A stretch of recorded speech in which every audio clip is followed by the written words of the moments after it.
ত্রিভুজের বাহুর নামকরণটা কিভাবে হয় আমরা একটু দেখি। সেটা হলো ধরো এবিসি একটা ত্রিভুজ তোমাকে যদি দেওয়া থাকে, তাহলে এই এম শীর্ষে ত্রিভুজের তিনটা শীর্ষ এ শীর্ষের বিপরীতে যে বাহুটা থাকবে এই বাহুটার দৈর্ঘ্যকে ওই শীর্ষের নাম অনুসারে স্মল লেটারে হবে। বাহুর দৈর্ঘ্য অল টাইম কি হয়? স্মল লেটারে হয়, কথাটা মাথায় থাকে যেন। আর কোণের নামকরণটা অবশ্যই ক্যাপিটাল লেটারে হয়। তার মানে বাহু এ শীর্ষের বিপরীতে যে বাহুটা হবে সেটাকে তুমি এ এর নাম দিতে পারো, দৈর্ঘ্য এ। আর বি শীর্ষের বিপরীতে যে বাহুটা থাকবে সেটাকে তুমি বি বলতে পারো। আর সি শীর্ষের বিপরীতে যে বাহুটাকে বলবে এটাকে সি বলতে পারো। এই হলো তোমার একটা ত্রিভুজের বাহুর নামকরণ। এখন কোণ প্রকাশের পদ্ধতি কি? দেখো আমরা তো বলছিলাম যে একটা কোণ দিয়েছিলাম, যে এই কোণটা ছিল, এই কোণটাকে আমরা সি কোণ নামে প্রকাশ করতাম। কিন্তু ত্রিকোণমিতিতে সি কোণ দিয়েও প্রকাশ করে, আবার এক্সট্রা কিছু বর্ণ দ্বারাও কি কোণটাকে প্রকাশ করা হয়। তার মানে আসো আমাদের দেখি বর্ণগুলা কি কি। তার মানে 1 নম্বর বর্ণ যেটা, দেখো আমাদের কিছু বর্ণ আছে, এটা একটা বর্ণ, ঠিক আছে? এটাকে গ্রিক, এগুলাকে গ্রিক বর্ণ বলা হয়, যেটাকে নাম হলো তোমার থ্রিটা, ঠিক আছে? আরেকটা বর্ণ হলো তোমার এটা, ঠিক আছে, যেটাকে বলা হয় আলফা। আরেকটা বর্ণ হলো তোমার এটা, যেটাকে বলা হয় বিটা, যেটার নাম হলো কি বিটা। আর এটা একটা বর্ণ, এইভাবে আমরা এটা দ্বারা কোণ প্রকাশ করি, যেটাকে বলা হয় নাম হলো গামা। আমরা পড়বো গামা হিসাবে, এটাকে নাম হলো গামা। আর আরেকটা বর্ণ আছে যেটা হলো তোমার এই যে এটা লম্বাভাবে যেটা কাটা থাকে, এটা তোমার এভাবে বরাবর কাটা থাকবে, আর একটা লম্বাভাবে কাটা থাকবে, এটাকে বলা হয় পাই, ঠিক আছে? পাই। আর আরেকটা বর্ণ আছে সেটা তোমাদের খুবই কম ইউজ হয়, তারপরে দেখে রাখো এটা, যেটাকে বলা হয় ওমেগা। এটার নাম হলো ওমেগা। এই মোটামুটি এই কয়েকটা বর্ণ দ্বারাই তোমাদের ত্রিকোণমিতিক কোণগুলোকে প্রকাশ করা হয়। মনে করো যে তোমাকে এই কোণটার নাম দিয়ে দিল কি, এই কোণটার নাম দিয়ে দিল থ্রিটা, ঠিক আছে? তার মানে এখন এই কোণের নাম হয়ে যাবে থ্রিটা। থ্রিটাটা কি মানে বোঝাচ্ছে? যে এই কোণের পরিমাণটা থ্রিটা, মানে এই কোণের পরিমাণ যত হবে, ধরলাম এই কোণের পরিমাণ হলো 30 ডিগ্রি, ধরো এই কোণের পরিমাণটা কত 30 ডিগ্রি, তার মানে তুমি বলতে পারবা থ্রিটা ইজ ইকুয়াল টু কত 30 ডিগ্রি, ঠিক আছে? তার মানে এই বর্ণগুলো দ্বারা কোণের পরিমাপটা তোমাকে কি করা হয়? প্রকাশ করা হয়। তার মানে এখানে ধরো এই কোণের পরিমাপটা এখন কি দিয়ে দিল? ধরো আলফা দিয়ে দিল, ঠিক আছে? এই কোণের পরিমাপটা তোমাকে আলফা দিল। তার মানে এখন দেখো তাহলে সূক্ষ্মকোণ কয়টা? থ্রিটা। এখন তোমাকে কি যদি বলা হয় যে আলফার সাপেক্ষে ত্রিকোণমিতিক আলফা কোণের সাপেক্ষে লম্বটা কি হবে, তখন কিন্তু তুমি সহজে বলতে পারবে আলফা কোণের সাপেক্ষে লম্বটা কি? আলফা কোণের বিপরীতে যে বাহুটা হবে সেটাই কি? লম্ব। তোমাকে বলা হলো থিটা কোণের সাপেক্ষে লম্বটা কি, তখন তুমি থিটা কোণের সাপেক্ষে এটা কোণটা, এটা লম্ব, ঠিক আছে? এখানে বিভিন্ন কোণ দিতে পারে, ঠিক আছে? এখন যদি তোমাকে বলা হয়, ধরো আমি বি বাহুর দৈর্ঘ্য বি ইকুয়াল টু তোমাকে আমি সেম কথা 7 মিটার নিলাম, আর সি বাহুর দৈর্ঘ্য ইকুয়াল টু 3 মিটার নিলাম, এ বাহুর দৈর্ঘ্য ইকুয়াল টু 2 মিটার নিলাম, ঠিক আছে? এখন যদি তোমাকে বলা হয়, তাহলে বুঝতে পারছো নামগুলো কি কি, যে এটার নাম হলো থ্রিটা, এটার নাম হলো আলফা, এটার নাম হলো বিটা, এটার নাম গামা, আর এটার নাম হলো ফাই, আর এটার নাম হলো ওমেগা। এই কয়েকটা বর্ণ তোমাদের মনে রাখলে চলবে। এরপরে দেখো আমরা থিটার সাপেক্ষে কোণটাকে কিভাবে প্রকাশ করতেছি। এখন আমাকে বলা হলো যে আলফার সঙ্গে দোকান আমাকে এই বাহুগুলো দেওয়া হলো, ঠিক আছে? এখানে 30 ডিগ্রি নাই, মনে করে এখানে 30 ডিগ্রি নাই, এই 30 ডিগ্রি আমাকে এখানে কিছু নাই। এখন একটা চিত্র এইভাবে এঁকে দিল হলো, দুইটা কোণের দুইটা নাম দিয়ে দিল, একটা কোণ হলো থিটা আর একটা কোণ হলো আলফা। এখন তোমাকে বলা হলো যে আলফা কোণের সাপেক্ষে, তাহলে উত্তর কি আসবে?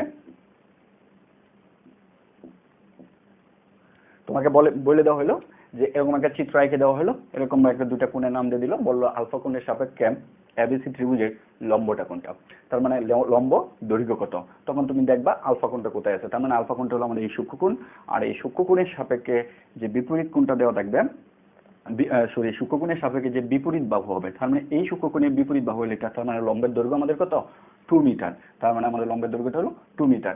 এখন যদি তোমাকে সেম কথাটা বলতো যে থিটা কোণের সাপেক্ষে লম্বের দৈর্ঘ্য কত, তখন থিটা কোণ কোনটা? এটা, তাহলে এটার সাপেক্ষে লম্বের দৈর্ঘ্য হবে বিপরীত বাহু এটা, তার মানে এ বি এর দৈর্ঘ্য তার মানে হলো 3 মিটার। তাহলে আশা করি বুঝতে পারছো যে লম্ব দৈর্ঘ্য কি এবং কোণের নামকরণগুলো কিভাবে হয়, আর আমাদের বাহুর নামকরণটা কিভাবে হয়, আর আমরা একটা কোণের সাপেক্ষে সূক্ষ্মকোণের সাপেক্ষে যে কিভাবে আমরা বাহুর দৈর্ঘ্যগুলো খুঁজে বের করব সেটা আমরা আলোচনা করছি।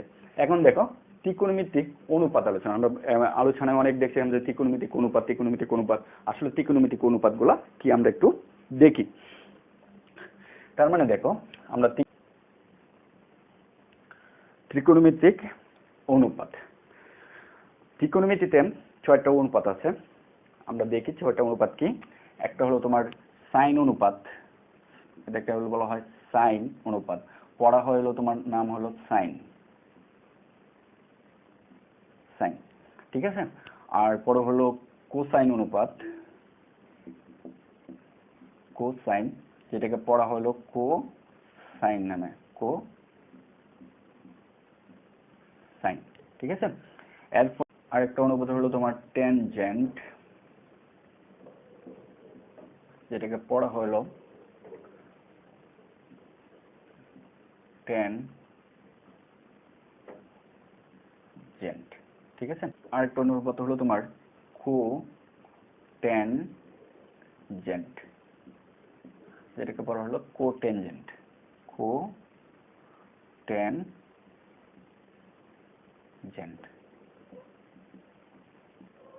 আরেকটা অনুপাত হলো তোমার সেক এন্ড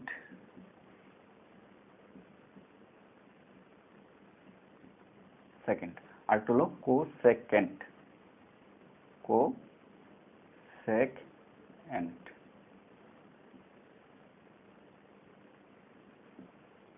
কোসেকেন্ড, ঠিক আছে। এই হলো তোমার 6টা অনুপাত, 1 2 3 4 5 6টা অনুপাত। ত্রিকোণমিতিতে এই 6টা অনুপাত নিয়ে আমরা কি করব, কথা বলবো। এখন দেখো এখানে আমাদের যেটা আছে সাইন অনুপাত, কোসাইন অনুপাত, যেটা হলো ট্যানজেন্ট, কোটজেন্ট এবং সেকেন্ড এবং কোসেকেন্ড, কিন্তু আমাদের সম্পূর্ণ উচ্চারণটা হয় না, এখান থেকে আমাদের কিছু সংক্ষিপ্ত আকারে উচ্চারিত হয়। তাহলে আমরা সংক্ষিপ্ত আকারটা কি দেখি, আমরা তো উচ্চারণগুলো দেখছি, সংক্ষিপ্ত আকারটা দেখো যে তুমি এটা সংক্ষিপ্ত আকার যেটা হবে সেটা হলো তোমার সাইন, শুধু সাইন, ঠিক আছে। আর এটা সংক্ষিপ্ত আকারটা হবে শুধু কস, ঠিক আছে। আর এটা সংক্ষিপ্ত আকারটা হবে যেটা হলো শুধু টেন, ক্লিয়ার। আর এটা সংক্ষিপ্ত আকার যেটা হয় সেটা হলো তোমার শুধু কট। আর এটা সংক্ষিপ্ত আকার যেটা সেটা হলো শুধু সেক। আর এর সংক্ষিপ্ত আকার হলো কোসেক,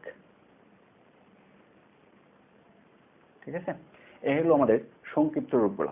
তার মানে সাইনের সংক্ষিপ্ত রূপ কি, সাইন, আমরা সাইন হিসেবে আলোচনা করব। আর কোসাইনের সংক্ষিপ্ত রূপ হলো কস, যেটা আমরা কোস হিসেবে আলোচনা করব। ট্যানজেন্টের সংক্ষিপ্ত রূপ হলো টেন, আমরা যেটা টেন নিয়ে আলোচনা করব।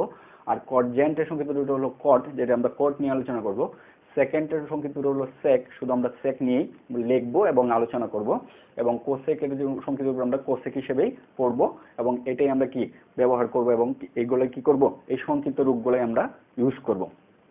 আচ্ছা, কিন্তু এমসিকিউতে বোর্ড পরীক্ষা এমসিকিউতে আসে যে সাইনের পূর্ণরূপ কি, পূর্ণ নাম কি, বা কোসের পূর্ণ নামটা কি, ট্যানজেন্টের পূর্ণ নামটা কি, সেই হিসেবে তোমাদের কি রাখতে হবে, মুখস্থ রাখতে হবে।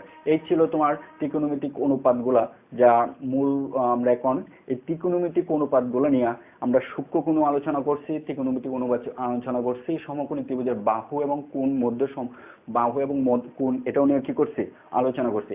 এখন এই সবগুলোর মাঝখানে একটা সম্পর্ক তোমাকে দাঁড় করাইতে হবে, ঠিক আছে।